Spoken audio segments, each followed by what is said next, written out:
Ótimo! Segundo informações, está sendo gravada a nossa reunião e, como sempre, aquele aviso: a reunião está sendo gravada, a permanência na sala indica aceitação tácita da gravação da reunião, que você está participando.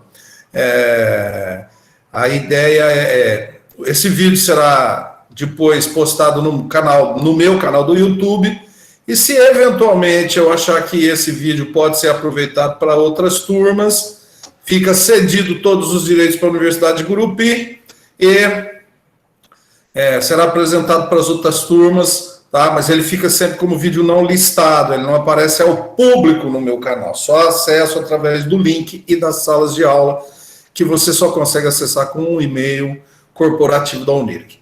Tudo bem? Boa noite a todos. Hoje, quarta-feira, 2 de setembro, são 21h18 e nós pretendemos aí ir até 21h10 no máximo com essa gravação.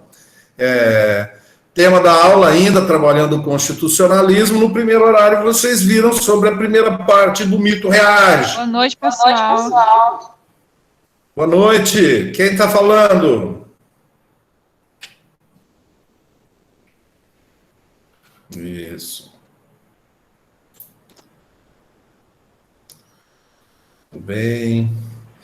Boa noite aí, Fran Sérgio, Eric, Bruna, Robson, Almira Ildes, Dias, Beatriz. Tudo beleza então, gente? Então eu estou com o chat ligado aqui, estou olhando para a tela e vendo a apresentação. Ok? Então vamos começar. Você que viu a primeira parte no primeiro horário sobre o mito reage, o que você trouxe aí para a gente discutir agora nesse segundo horário? Estou aguardando aqui você se manifestar no chat, ok? Ou ao vivo, ou com voz e imagem, é só ligar o microfone e a câmera.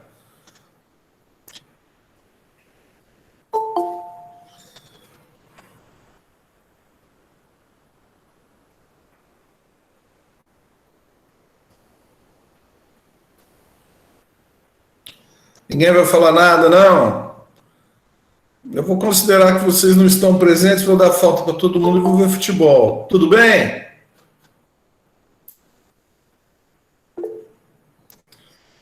Não é? Aí o Robson, o Eric aí interagindo, Sabrina e Bruna.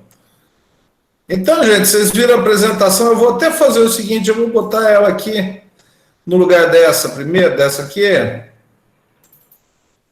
Vou colocar ela de novo.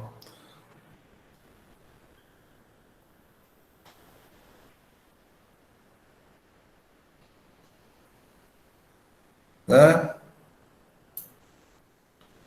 Vou parar essa apresentação aqui e vou disparar essa outra.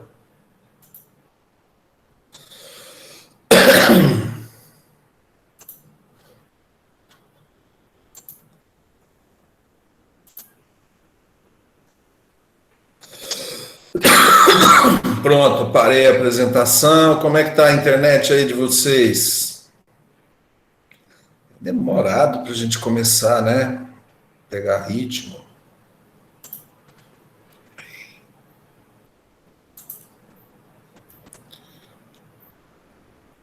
Essa aqui já fiz o vídeo, já comentei essa apresentação com o Matutino.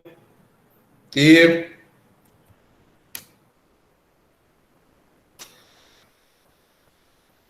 tudo bem.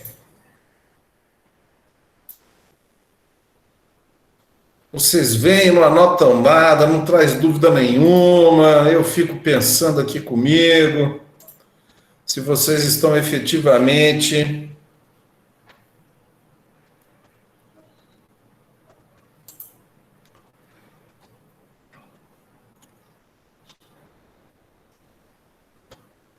tudo legal aqui. Então, aqui, coloquei na tela novamente a parte 1. Vou ver aqui no chat.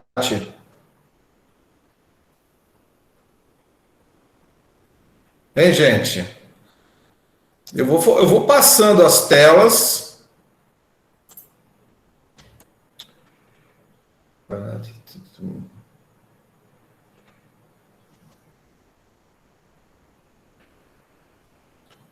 Eu vou passar as telas aqui, tá? E ver o que vocês dizem, né? Primeira parte, quando nós falamos aqui, né? Estamos trabalhando quem manda, né? A importância do mito como tecnologia política, escritas, teorias, conceito de cidadão, de vida ativa, que nós vimos na Grécia, né? Agora nós vamos entrar nos romanos, né? A questão dos mitos foram marginalizados para sempre, tá? A questão da teoria da republicana, dos romanos, a cidadania como tecnologia. O que vocês acharam? Eu vou usar só a tela aqui. Por enquanto. Muito bem. Permitir aqui o Roberto Alexandre. Me digam aí o que vocês acharam dos romanos utilizando a cidadania como tecnologia política. As dúvidas surgirão no dia da prova, é isso aí. Não fala nada.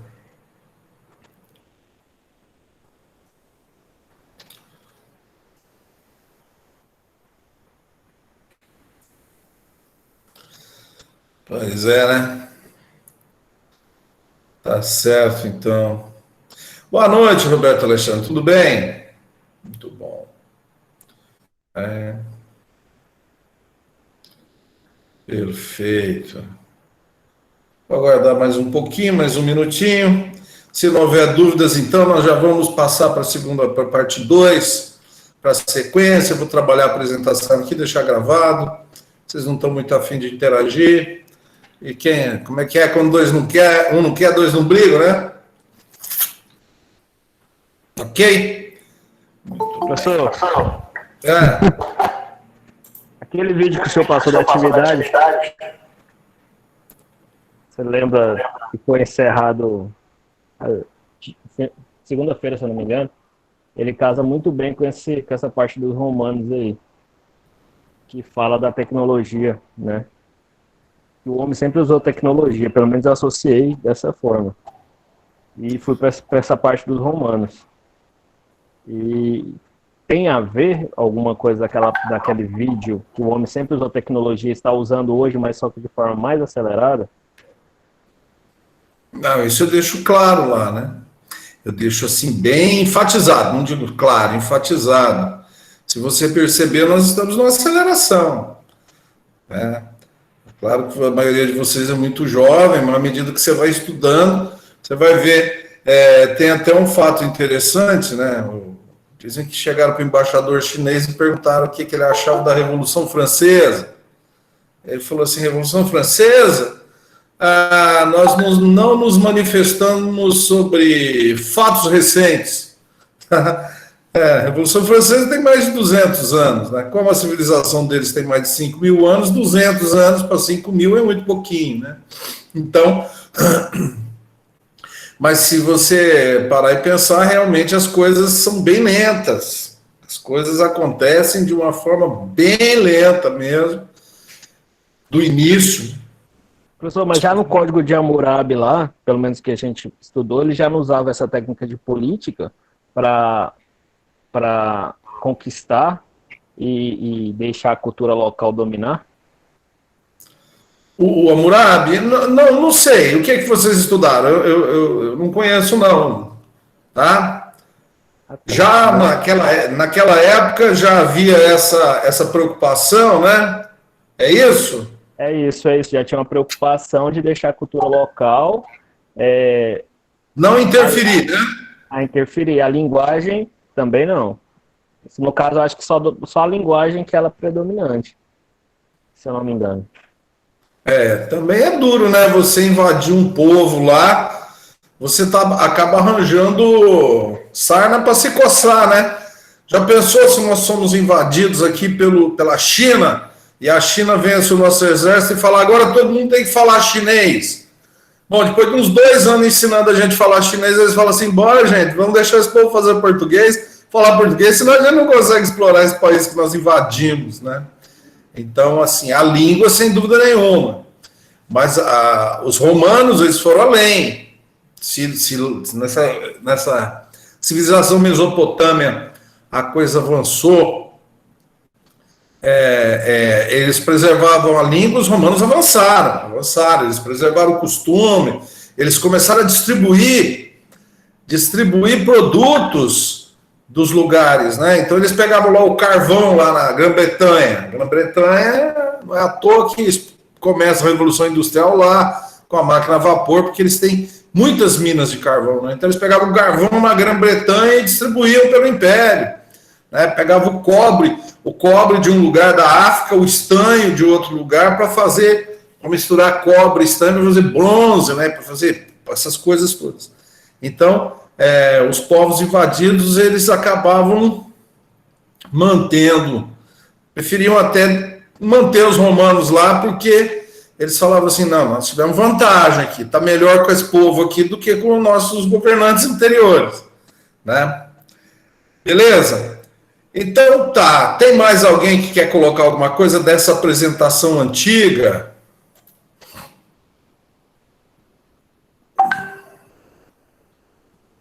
Dessa nossa apresentação antiga? Porque se não tiver, eu já posso partir direto, tá? Posso passá-la aqui rapidamente, né? Tá? Aí eu justifico por que nós estamos estudando essas coisas antigas, mostrando para vocês que é preciso ampliar horizontes, lembrando eu faço aqui, né? Trago essas figuras aqui para você guardar um pouco na memória, e faço a evidenciação que estamos em aceleração, e a interpretação da Constituição, então, está na crista da onda, né? E aí, nessa nossa viagem, nós passamos pelos romanos, onde eu trago lá, o burguês começa a achar que é gente, né? Ele fala assim, peraí, né? Aí as ideias da vida ativa grega, guarde bem isso, tá? E aí a herança grega no seguinte sentido, né? Aquele que é obrigado a ganhar o pão, trabalhar para viver, ele não pode participar do poder, tá? E isso passa pelos romanos, passa lá pelo Cícero, tá certo? E aí eu trago as ideias de piloto do navio, né? Deixando evidente que uma coisa é o Estado, outra coisa é o governo, né? O Estado, a metáfora do navio, né? E aí aquela nossa turminha querendo guiar a população, né? É um problema que nós temos aí, não só nós, muitos países têm a coisa do líder, né? O líder que quer comandar, o grande comandante, né? E aí nós entramos lá nos romanos, falando do império, da universalização, né? E o pragmatismo dos romanos, que é preciso saber utilizar a inteligência, né? E o estoicismo. Eu acho que até deixei um vídeo do Sêneca lá no grupo para vocês entenderem um pouco, né? Então tá aqui, ó, mesma língua, mesma moeda, mesmo sistema jurídico. Então os povos dominados, eles recebiam um sistema jurídico, vamos dizer, mais sofisticado, né? Que não confundia muito com religião, se bem que ainda era muito confundido com religião, né? Tinha lá o templo da deusa da justiça, o templo de Têmis em Roma, os advogados iam lá, né? Fazer o pedido, ele chegava para o cliente e falava assim, você tem que me dar uns denários aí para eu ir lá no templo das deusas para pedir que sua causa seja julgada, né? Fazia parte. Então, estamos falando de 2000 anos atrás, né? Não estamos falando do nosso tempo de hoje. A função de abastecimento é importante, função de desabastecimento. Então, a Kalani conseguiu chegar também, né? Importante função de abastecimento. que é vista pelo governo, né? Cunhagem de moeda, transporte e assim por diante, né? E aí as formas de controle, eu vou parar essa apresentação aqui, porque também se eu voltar, já tem o vídeo, tem a aula com o Matutino, né? Eu quero adiantar, eu quero conteúdo novo, hoje eu estou com a fim de conteúdo novo, né? E aí, aquela história em que os aquedutos, muitos aquedutos, muitas obras romanas estão ainda em pé, né? Muitos muros, muitas muralhas estão em pé ainda hoje. Isso significa o quê? Que era uma população, um povo, né? Evoluído. Não caia na besteira de achar que os clássicos, os antigos, eram bárbaros, que não tinham noção, e que nós aqui é que somos a última bolacha do pacote. A nossa geração é perfeita. Tá certo? Alguma dúvida aí, gente? Coloca no chat, eu chamo no áudio aqui, que eu vou tocar para frente, porque vocês estão parados demais.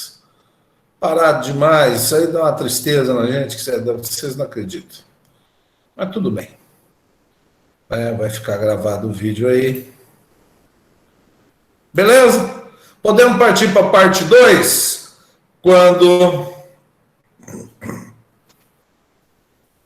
nós terminamos lá, quando o mito reage, né? Então vamos lá, né?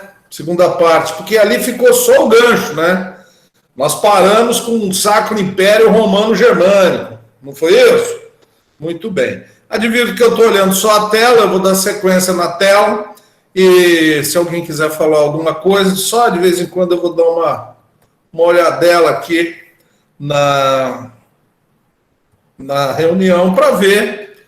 A Janete aqui está solicitando acesso. Muito bem. Para ver se está tudo em ordem. Se não travou e coisas desse sentido. Então, vou colocar na tela a nossa apresentação. Perfeito.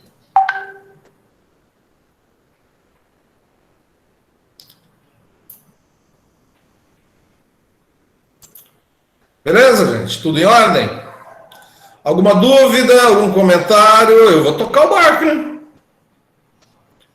Não falar nada, eu toco o barco. Tem muito conteúdo pela frente. Tem muito conteúdo ainda. Nós nem chegamos no mais interessante ainda. Estamos chegando. Tudo interessante, pelo menos, sob o ponto de vista de formação, né, geral. Por isso que nós ainda estamos no ponto introdutório. Ninguém diz nada, então eu vou seguir então com a nossa apresentação. São 9h35 até umas 22h10. É o suficiente para passarmos essa apresentação aqui. E aí, lembrando, se você quiser colocar alguma coisa, me chama no microfone, aí fala, professor, que eu volto, porque aqui eu fico olhando para a tela de apresentação. Tá ok? Muito bem. Então tá. Bom, então paramos lá no Sacro Império Romano Germânico, não é isso? Muito bem. Né? E aí o que nós vimos lá, vocês viram no primeiro horário, né? Que nós ainda estamos trabalhando a cláusula ou a regra constitucional por excelência, né? Aquela que determina quem manda. É claro que não é só o artigo 2º que fala quem manda, né? Essa aí é só o começo da história.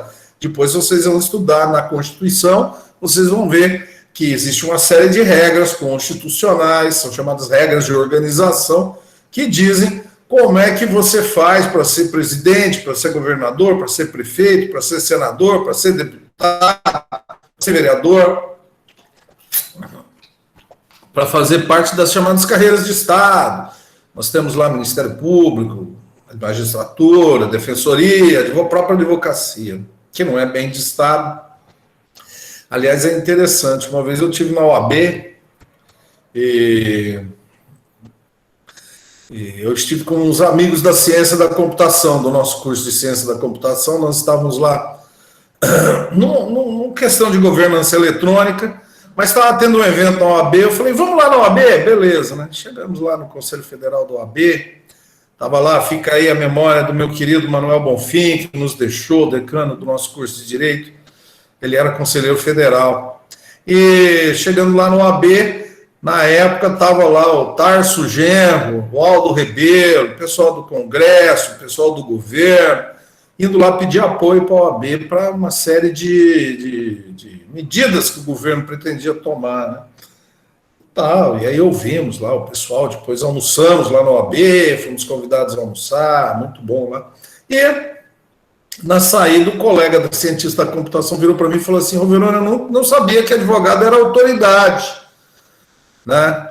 Aí eu fui explicar para ele, né, que nós somos os advogados, que eu estou licenciado da OAB, mas eu sou advogado, né? Nós advogados, nós somos uma carreira privada por excelência, mas é uma carreira de Estado, é garantida pela ordem constitucional, por quê? Porque justamente somos nós que defendemos o cidadão, né? Hoje em dia todo mundo quer defender o cidadão, o Ministério Público quer defender o cidadão, a Defensoria também, defender o cidadão, blá, blá, blá. Mas quem defende mesmo o cidadão, quem briga contra o Estado é a advocacia, né? Então tem essa feição, essa carreira de Estado. Então, deixando claro para vocês que o quem manda é uma cláusula constitucional por excelência, né? Muito bem.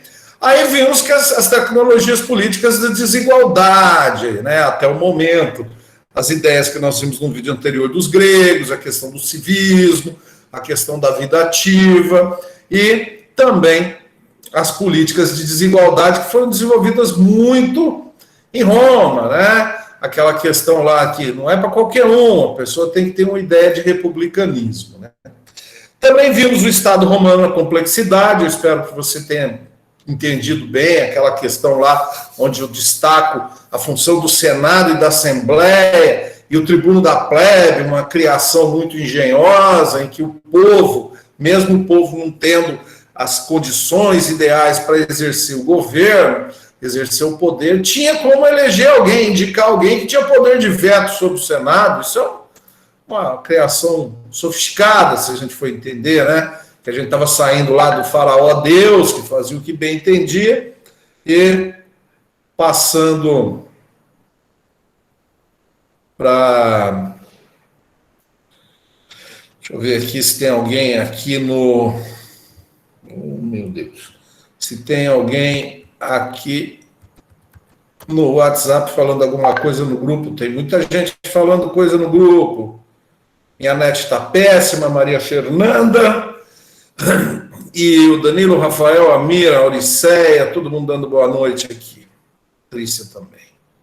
Né? Ótimo, então não tem mais nada aqui. Pois bem, tudo em ordem então, galera? Tranquilo? Sossego? Deixa eu ver se tem alguém falou alguma coisa, ninguém falou nada. Eu vou tocar o barco, senão eu fico doido. Ficar toda hora aí implorando que vocês se manifestem, né? Muito bem. Afinal de contas, sou descendente dos romanos. Garrafinha. Né? Pois bem. Tá? E o papel do burguês e o cristianismo está dando as ideias de igualdade, quebrando paradigmas, né? E nós fomos até o momento em que nasce o Sacro Império Romano, né? Agora, nessa sequência, que eu vou ainda preparar um vídeo dessa sequência e postar no canal, né?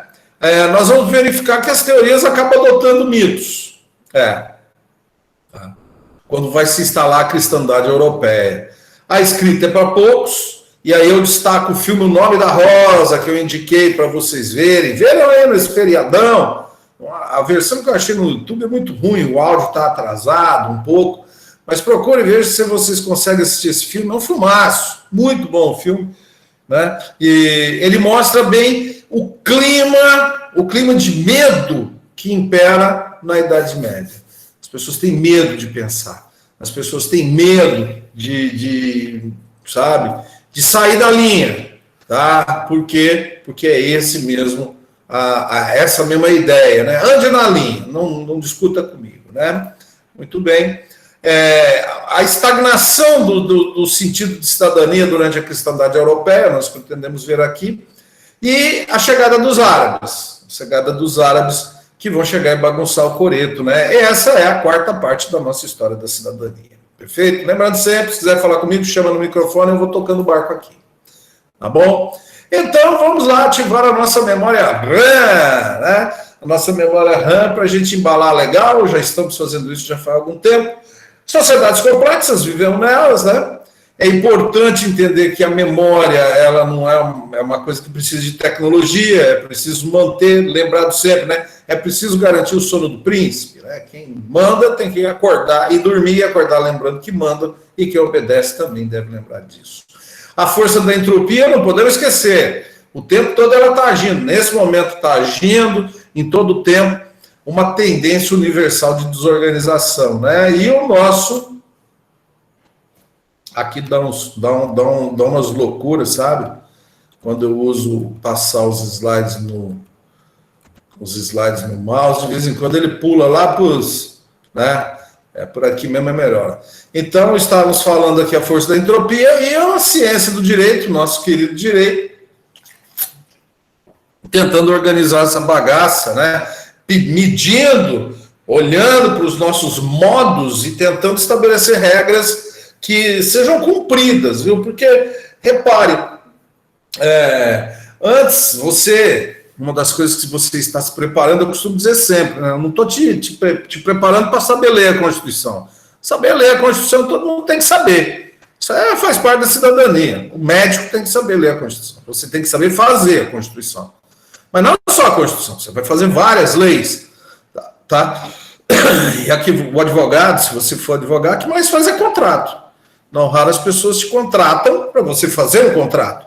Né? Então não esquece disso. Quando você faz uma regra, ela tem que ser cumprida. Né? É o que se espera da regra. Né? Então, se você faz uma regra absurda demais, uma regra que vai contra os conceitos, os preceitos vigentes na sociedade, você vai ter uma reação. Né? E a gente está aqui para trazer soluções e não problemas. Né? Tem gente que adora problemas. Então está aí o direito sempre, né? Tentando, sobretudo hoje nas sociedades complexas, meio que organizar essa bagaça. Né? Vimos aí também os gregos e a ideia de vida ativa, né? A divisão da vida em labor, viver plenamente, o trabalho próprio dos desgraçados, né? Aqueles que têm que trabalhar para viver e, portanto, não devem participar do poder, e a ação, que é a típica ação do cidadão grego, né? Isso que é sofisticado, elevado a uma categoria, né? Com institutos como o Tribuno da Plebe, pelos romanos, tá? Vimos que uma preocupação, portanto, de estabelecer quais são as capacidades ideais para o piloto do navio, né? Que é o Estado, mesmo que tenha que usar os legionários, tropas, para manter a ordem, né? E chegamos no momento em que surge o cristianismo, dizendo assim, não, gente, para com isso. Não é por aí, não. Está tudo errado. A desigualdade não é natural. O que é natural é a igualdade. A nova doutrina que vai se impondo com a força tamanho. Os romanos tentam, né? Não, vamos estender a cidadania agora aos conquistados, aos reis, aos nobres deles. Chega uma hora que, no Édito de Caracalla, diz lá, que ninguém fique sem cidadania. E aí vamos estabelecer um critério de igualdade pela cidadania, mas mesmo assim a coisa vai piorando, né? Porque é a força da religião, vai se impondo e chega lá em Constantino que adota o cristianismo. Foi isso que nós paramos no vídeo do primeiro horário, né? Sem nunca esquecer, claro, da aceleração e da importância de tudo isso para a interpretação da nossa Constituição, aplicação, resolver o problema das pessoas, já que está na crista da onda. Né? O grande momento agora é esse. Então vamos seguir na nossa empreitada, sempre aguardando. Se eu ouvir alguma coisa, você me chama no chat, né? Muito bem. Então eu posso começar dizendo o seguinte aqui para vocês. Você tem que se lembrar das aulas da introdução geral, onde eu digo lá que a moral ela tem a tendência de dominar as pessoas, de dominar as outras morais. A moral é a questão do costume, né? Lembra lá da nossa querida sopa de barata, né? Nossa gourmet, momento gourmet, a sopa de barata, né? E a moral acaba fazendo o quê? Construindo uma filosofia, né, de vida, construindo o que nós chamamos de doutrina abrangente. É uma doutrina abrangente. Tá? A moral costuma explicar muita coisa, principalmente quando a moral se confunde com a religião. Né? A religião, então, nem se fala. As religiões costumam dar soluções para todos os problemas. Não todas, mas muitas religiões dizem de onde nós viemos, o que nós devemos fazer e para onde nós vamos. Então, ela chega e bota ponto final, não se discute mais, cumpre o que eu estou falando. Né? Então, há uma tendência muito grande de conformar o direito, e isso não dá muito certo nas sociedades complexas, e é por isso que nós estamos vivendo um momento de muito desentendimento, né? Sobretudo o que? A moral religiosa, que ela acaba absorvendo a política, como nós pretendemos mostrar agora para vocês, ela absorve a política, ela fala assim, não fica aquela coisa natural da religião, que é satisfazer a nossa alma, né? Muitas vezes só a religião mesmo, que nos ajuda nas questões existenciais. Né? Mas não, ela vai além. A moral religiosa, quando ela pula o corguinho, sabe? Sabe quando atravessa o corguinho? Pois é. Vai bater os costados lá na política. Hoje em dia, aqui no Brasil, nós estamos vivendo esse momento. Né? Um momento em que há religiosos aí querendo obrigar a sociedade brasileira a adotar uma determinada crença, né? E querendo até mudar a Constituição, dizendo que o nosso maior inimigo é o Estado laico, e tal, confundindo as bolas, na verdade, né? Porque isso nunca deu certo. Nunca deu, tá?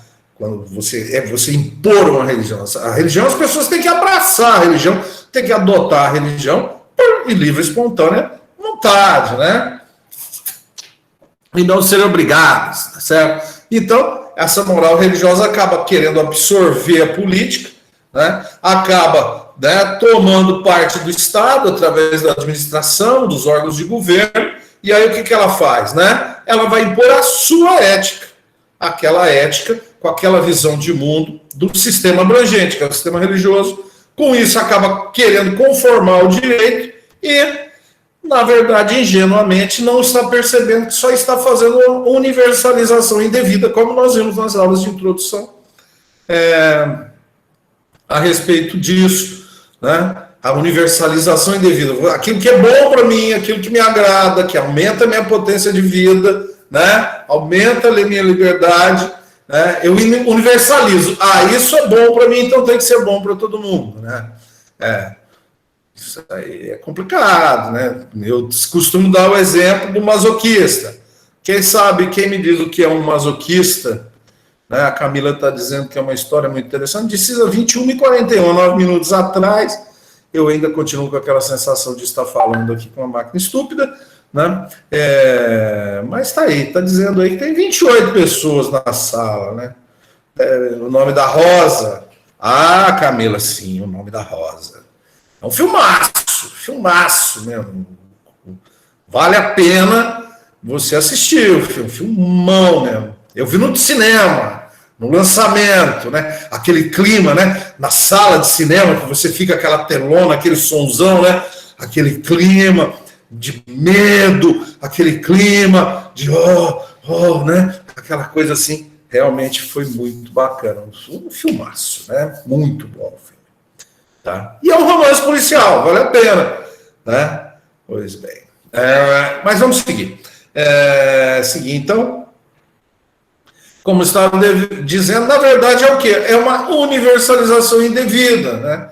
É isso. E aí ela se torna tirânica, muitas vezes sem perceber. É aquela coisa, né? A minha vontade de fazer o bem é tão grande, que às vezes eu preciso matar as pessoas para convencê-las que eu estou certo.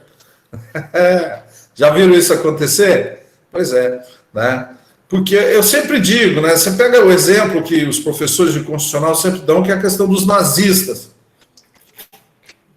Que esses atravessaram qualquer corguinho, né? Né? Eram malucos.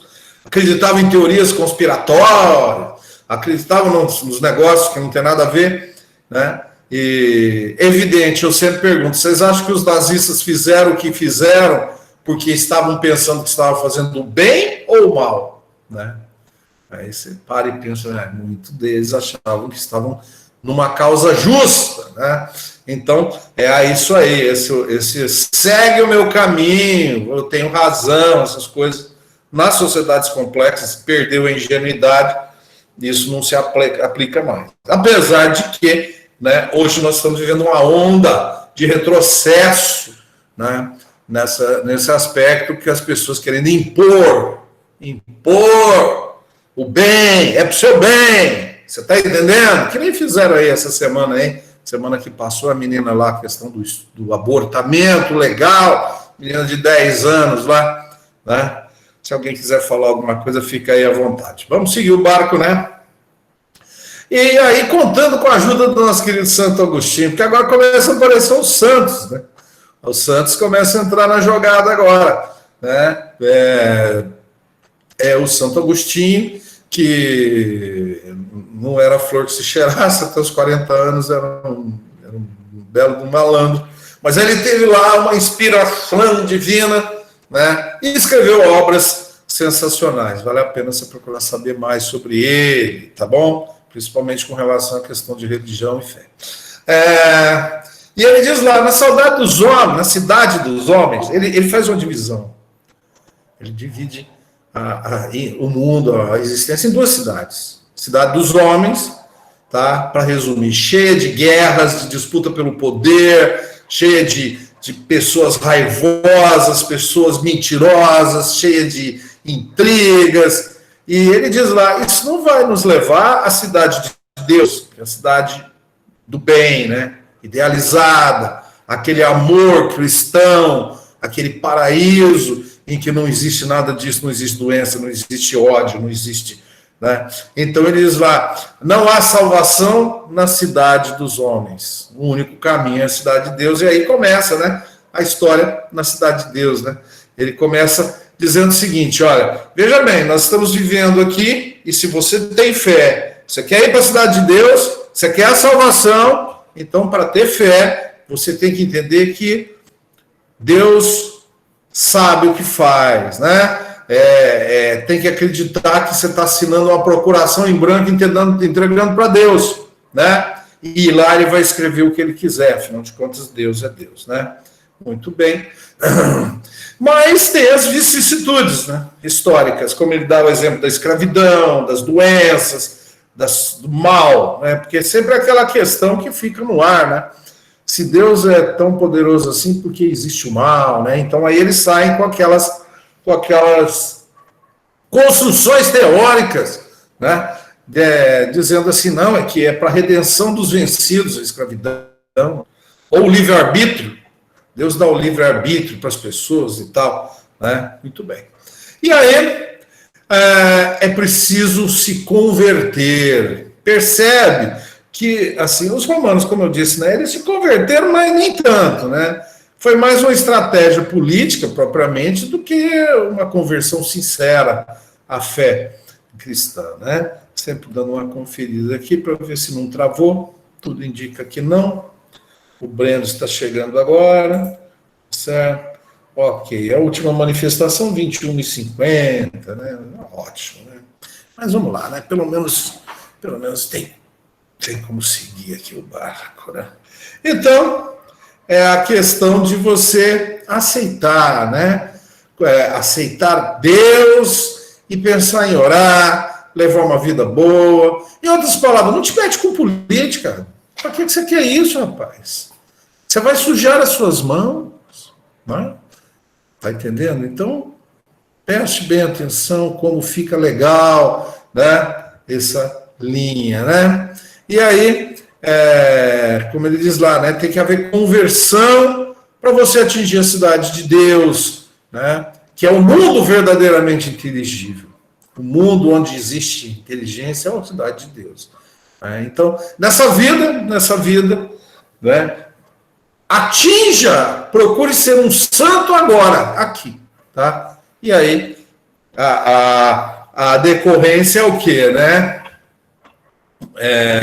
A decorrência é que você não deve se meter muito com a política. Ao mesmo tempo, ele diz lá, né, aqueles que governam a cidade temporal, a cidade dos homens, os estados, são chamados por Deus para manterem a ordem em prol da justiça e da paz, para a felicidade de todos, né? Então, existe uma certa justificativa, né? É meio contraditório, assim, não te mete em política, tá? Mas aquele que governa pela vontade de Deus, né? Então, você meio assim, então, bom, então se eu não me meter em política, é vontade de Deus, se eu não me meter em política. Se eu me meter em política, é vontade de Deus, tá? Fica assim uma coisa meio dúbia, né? Perfeito. E aí a nossa querida momento brincadeira, né? Que aí, né? Se é um enviado por Deus, nós temos os nossos amigos governantes sempre querendo se colocar na condição, né? Porque se eu estou aqui é porque Deus quis, né? Então estamos lá, a nossa turminha, né? Que somos guiados por mãos divinas, né? É a mim, Deus escolheu a mim para guiar essa boiada no caminho, né? Tá aí o Jânio Quadros, que se teve lá, confundiu Deus com tanta bagunça, né? Aí, os Milier, tá aí o Castelo Branco, o grande Quasímodo, né? Por Deus, pela família, pela propriedade, pela ordem, né?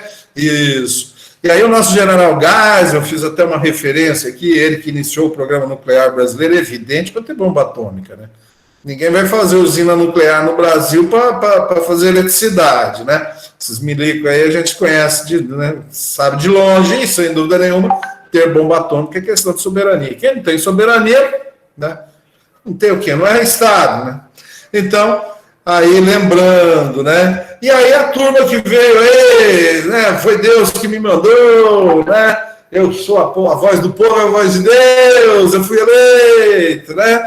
Tá aí as figurinhas carimbadas que a gente conhece. Mas vamos voltar, né? Voltar aqui. Na nossa questão aqui, deixa eu só dar uma conferida. Tá tudo em ordem aqui, gente? Tudo em ordem. Eu já perguntei aqui para vocês. Eu perguntei antes de gravar, hein? Quem quiser participar da Hora Cidadã, dá um toque lá no grupo do Zap. Dá um toque no grupo do Zap para a gente organizar a participação de vocês, agora que você pode participar, né? Os intocáveis, sempre é a turminha aí, que eu resolvi fazer esses vídeos aí, usando essa turminha aí. Beleza? Muito bem. Né? Dá só uma conferida aqui no WhatsApp se tem alguma coisa. No grupo não tem. Vamos voltar, então, para a nossa apresentação, né? E agora vem o grande lance, agora que eu acho que fica legal essa, né? Quando diz lá, ó, é possível localizar o reino de Deus na igreja. Você quer o reino de Deus? Então vai para a igreja, né? Enquanto o reino dos homens está na noção de Estado, né? E a noção de Estado que eles têm é a noção de Império Romano. E aí vai lá, né? Lembrar que o sonho não morreu. Não morreu. Não morreu mesmo. Não morreu, não morreu. Tá? O sonho está aí. Nós queremos voltar a ter a glória do Império Romano. Né? Porque realmente o Império Romano, no auge do Império, né, no seu auge, Roma era a cidade onde era o fim, né, a cidade luz, né, a cidade em que todas as estradas, todos os caminhos levam a Roma. É claro, porque os romanos, a partir de Roma, construíram as estradas para ligar as suas conquistas. A invencível Roma, uma sociedade perfeita, né? As pessoas chegavam lá e viam aquela cidade maravilhosa, obras de arte, esculturas, viam foro, né? Aquela uma cidade maravilhosa, e o Império Romano controlando tudo. Esse é o sonho universal, né? Está aí, lembrando que o Império Romano em 117 a.C. Mas também lembrando que era um sonho que estava ficando muito difícil. Por quê? Aqui eu faço questão de trazer para vocês, ó, quando o Império Romano do Ocidente, que ficou com Justiniano, como eu disse com Matutino, enquanto lá Constantino fundou Constantinopla e manteve o Império Romano do Oriente, E está aqui, ó, destacado o Império Bizantino, né? Estava tudo em ordem ali. Ali estava ainda funcionando o Império Romano. As pessoas entravam lá e sendo romanizadas, tinham a segurança que tinha a proteção do Estado, né? Do outro lado, aqui no Império Romano do Ocidente, você já vê, né? Já estavam instaladas as invasões bárbaras, as quebras de hierarquia, tá? Ali os reinos dos suevos, ali onde é Portugal, os nossos antepassados portugueses, né? Os bascos e os visigodos ali na Espanha, os anglo-saxões já tinham retomado lá na Bretanha. Então você vê que existe aí uma fragmentação, né? Mas sempre o sonho do retorno à glória do Império Romano, né? E eu faço questão ainda, procurei mais um mapa, em 1000 depois de Cristo, né? Lembra lá, 212 ou 217, o Império de Caracalla, ou o Édito de Caracalla, né? Que ninguém fique sem cidadania, ou seja, né? Nesses 800 anos, olha como as coisas demoram, né? Você já vê aqui um pedaço que eu separei do mapa ali do norte da Itália, onde tem um pedaço da França, da Bélgica, hoje é Bélgica, né? Hoje é Alemanha, Áustria, aquela coisa toda, você já vê lá que já começa a surgir, né, ali, ó, República de Venécia, República de Veneza tinha se organizado como uma cidade-estado no formato de república, né? Uma república mais ou menos, né? Que tinha lá os Borgia. Me fugiu aqui, né? Em Gênova, na Itália também, já estava instalado uma cidade-estado, um ducado, né? Começam a surgir os ducados, que eu vou explicar agora para vocês, né? O reino de Borgonha, e assim por diante, ou seja, o sonho é o retorno do brilho e da universalidade do Império Romano, mas vai ficando cada vez mais difícil, né? Através do quê? De uma estrutura que parece medieval e atrasada, mas ela é bastante mesmo sofisticada, viu? Ela é bastante sofisticada, tá? Que é a estrutura desses acordos medievais, né? Então agora nós vivemos onde? Nós não vivemos mais na polis nem no império, a gente vive no território do feudo. O território do feudo é comandado pelo nobre. Eu pus a letra N aí de nobre, mas você sabe que é o senhor feudal, né? Tem relações com os servos de arrendamento, não é mais escravidão, afinal de contas somos cristãos, né? Ninguém quer ir para o inferno por escravizar pessoas, na verdade. Então, as relações são de arrendamento e existe aí uma simbiose dentro dos feudos, tá? Por quê? Porque também os feudos precisam de defesa. Eu pus um C aí, não é de cidadão, é de cavaleiro, a cavalaria. Normalmente nobres, né? E aí você mistura com a antiga Grécia, sabe os filhos, o bacana que manda na cidade, os filhos, os primos, sabe a turminha da família ali? São os bacaninha que vão cuidar do feudo. O servo, por sua vez, ele cuida da terra, né?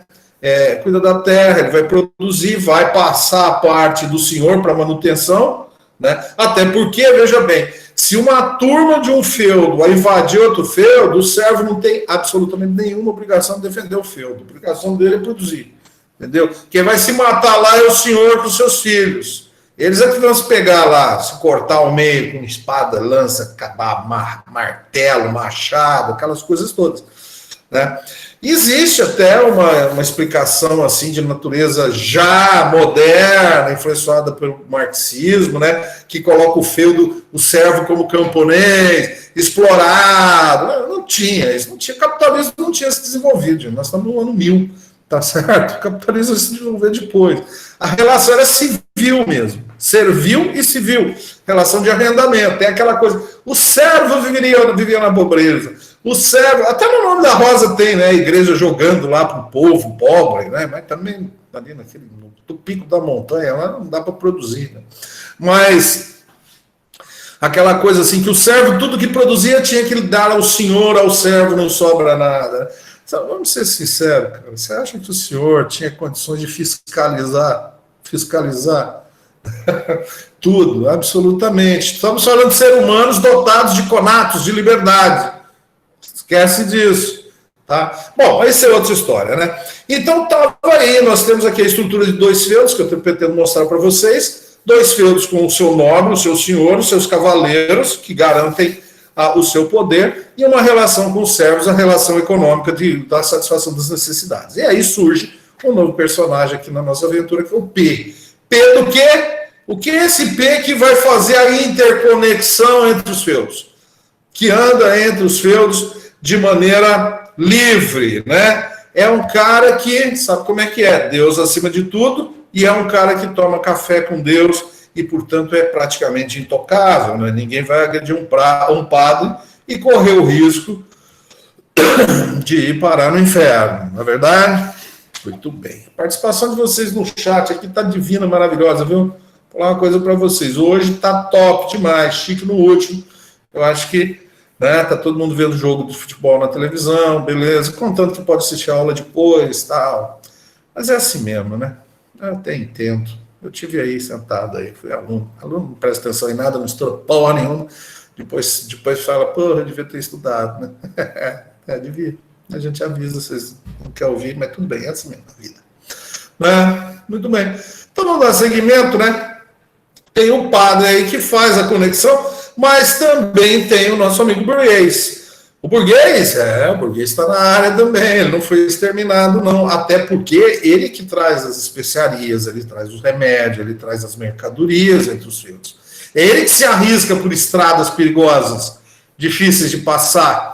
É ele que vai buscar a mercadoria longe. Os feudos são isolados, né? E mais o burguês, por conta disso, ele tem o quê? Intercâmbio com outros burgueses, e aí são pessoas que conhecem outra cultura, outro mundo, outras línguas, sabem das coisas, né?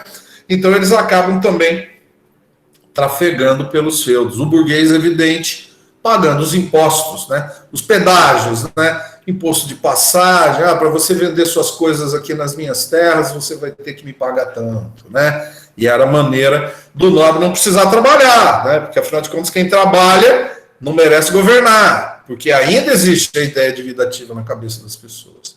Tá certo? Do padre não se cobrava impostos. Imagina cobrar impostos do padre, né? Imagina. Você não quer ir para o inferno, né? Nem eu. Muito bem. Só que os senhores feudais também, eles davam um jeito de conversar entre si, né? Porque, sabe como é que é?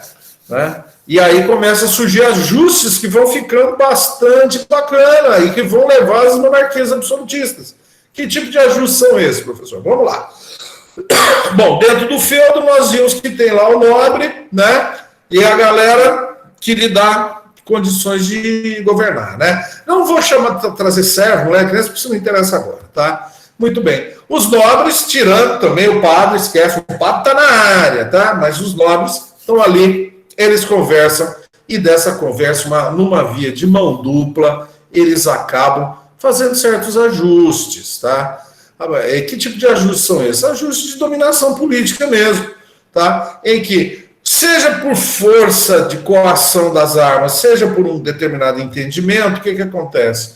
Um senhor feudal aceita ser vassalo e do outro que se torna suzerano, aquela relação. O vassalo paga impostos ao suzerano, né? E como é que esse vassalo vai fazer isso? Muito bem. O suzerano passa a ser o rei, né? É o rei, à medida em que ele vai conquistando cada vez mais, agregando mais feudos e agregando, não precisa necessariamente ser assim, não, né? Mas à medida que ele vai agregando, ele vai tendo o quê? Vai formando uma nobreza, né? Eu pus a letra D aí de duque, tá? Justamente para não confundir com o C do cavaleiro aqui, né? Com o cidadão, tá? Então começa a surgir esse relacionamento muito interessante entre eles, né? Perfeito. E aí é uma nova e lenta configuração. Repare, né? Nós temos aqui o rei de um lado, o duque do outro, né? Veja bem, dessa relação é como se, né, esse território aqui do ducado passasse a ver agregado ao território do rei, tá certo? E veja bem, tá? Para que eles não se matassem, muitas vezes, o que acontece, o pessoal está rindo agora. Não sei do que está rindo, hoje está demais, não sei o que estão. Realmente eu não sei. Vocês não falam nada e eu vou tocando o barco aqui. Não travou, não, né? Ó, 21h11, faltam 4 minutos, né? Então, muito bem. Então, vamos lá, né? O ducado passa para lá, né? Mas dentro do ducado continua uma relação de poder, né? E aí, tá? Ele poderia, inclusive, agregar outros. Aí eu pus um B, não é o B de burguês, é o B de barão. Faço questão de citar o barão aí, porque daqui a pouco nós estamos chegando no constitucionalismo mesmo top, que é o próximo capítulo já. Né? Os barões ingleses, a Magna Carta, nós estamos no ano 1000, né? Magna Carta é 1215. Tá? Então, está aqui organizado esse tipo sofisticado de ajuste de poder. O burguês e o padre continuam circulando por aí. Então, a coisa é mais ou menos assim, tá? O rei governa. Aí tem o duque ligado ao rei, tá? Normalmente por laços de família. Até postei um vídeo aí de primo transando, casando primo com primo para não dividir as terras, né? E aí o povo nasce meio abestalhado. Lá eu postei no grupo. Quem se lembra disso, né? Então existe essa relação. O que o duque passa a ser? O duque ali no seu território, ele é o representante do rei, então ele cobra impostos em nome do rei, tá certo? Remete uma parte para o rei e fica uma parte dele. Então eles não precisam trabalhar, eles podem governar dentro dos princípios da vida ativa, né? Tudo isso, juntando tudo na ideia de reino, e o que é mais interessante, todos os reis querem ser reconhecidos como imperador romano, pelo Papa. Exatamente. Todos estão ali, né? Todos querem ser o velho imperador romano, né? E aí vocês vão ver que a história da humanidade dá voltas, né? E às vezes dá piruletas e volta no mesmo lugar, né? Estudando estrutura mensal de uma maneira bem simples, o que é? O mundo é pequeno, tá? A vida é uma passagem, então não se meta muito em riscos. Está tudo determinado. Deus é super poderoso, não é isso? Deus é poderoso. A Terra é plana, tá vendo aí nessa imagem, né? A Terra é plana, tá lá no centro do universo, né? Rodeada pelos santos, aí já aparece a figura dos santos, né? Os senhores, os reis que são, pela vontade de Deus, governantes, tem lá os santos que intermediam a história toda, né? E não inventa não, cara. Só Deus cria.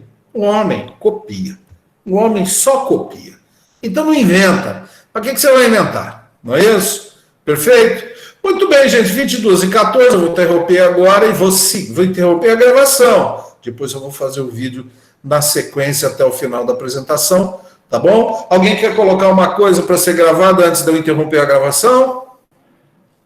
Ah? A interação hoje está espetacular, viu? Vocês estão de parabéns.